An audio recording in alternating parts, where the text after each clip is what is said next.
জমি নির্বাচন। এরপরে গুরুত্বপূর্ণ বিষয়টি হলো বীজ শোধন ও বীজ রোপণ। এই বিষয়ে আজকে আলোচনা করব।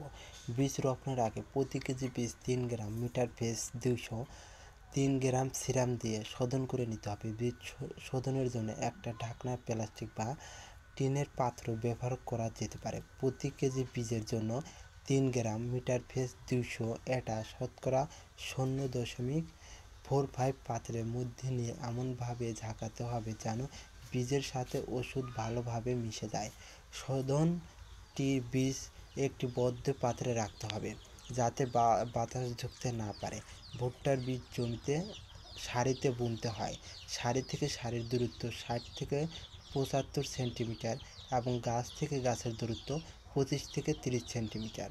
জাতভেদে বীজের পরিমাণ কিন্তু ভিন্নতা থাকে, যেমন শুকরা, বনানী, অনাহার জাতের ভুট্টার জন্য একর প্রতি 9 থেকে 12 কেজি আর খই ভুট্টার জন্য 6 থেকে 8 কেজি হারে বীজ বুনতে হয়। হাইব্রিড জাতের ভুট্টার জন্য একর প্রতি 6 কেজি বীজ বুনতে হবে।